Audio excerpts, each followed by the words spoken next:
Hi everybody, my name is Ian Hazzikostas. I'm the game director on World of Warcraft, and 2017 has been an incredible year for WoW. It's all about Legion and our battle against the Legion. Something we set out to do with Legion was to really tell a continuous story and to tie up loose plot ends, have build-up of new characters and resolution of those storylines by delivering patches every couple of months, by having these quest lines advance, by tying the outdoor content into our dungeons, into our raids. Feels like Legion has really been a kind of cohesive story arc. So the year began back in January with the doors of the Nighthold opening up. In many ways, the culmination of the initial shipping Legion game, as Gul'dan stood atop the Nightspire, and adventurers finally were able to go in, adventure through the 10 bosses of that raid, and defeat the catalyst that had set in motion the events of the entire expansion, really. But of course, that was only the beginning. Gul'dan is but a pawn. He was one of the most powerful lieutenants of the Legion, but defeating him didn't stop things.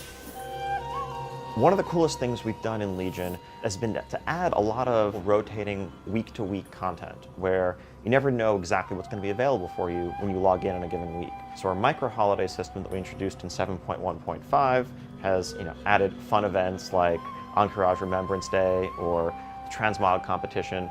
But on the PvP side, we have this really robust system of brawls, where basically every other week there's a twist on standard battleground or arena PvP rules.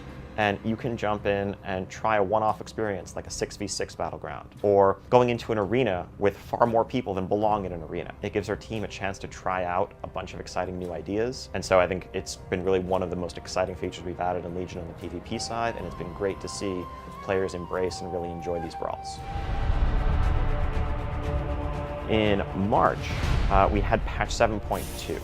This was our first really major patch after the release of Legion that took players from the Nighthold to the Tomb of Sargeras itself, returning to the Broken Shore where we'd lost that first fateful battle against the Legion.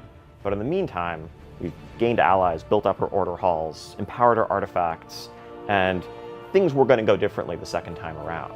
But in June, players finally got in and really delved to the depths of the tomb, where ancient horrors had been stored away from centuries, millennia past, where the avatar of Sargeras himself had been imprisoned. And using the pillars of creation that they had gathered, they were able to open up and seal away the various locks and runic wardings on the tomb, and descend into the very depths where they confronted Kil'jaeden himself, the Deceiver, the left hand of the Dark Titan Sargeras.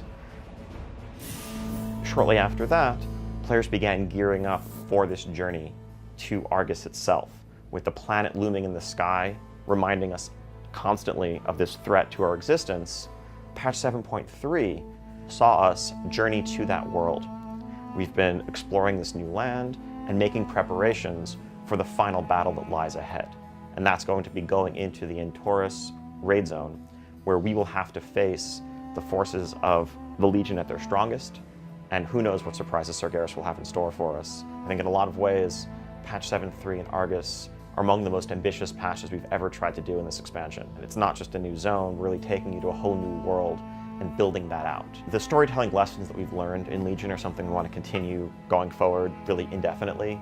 And that's just weaving storylines throughout all of our content, not necessarily tying things to single large patches, but where it makes sense, having stories unfold over the course of weeks, having this living world where you log in and there's something new, there's something that's changed about the world around you. The story has advanced.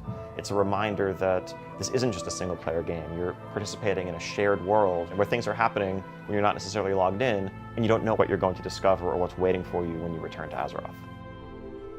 Hello, BlizzCon!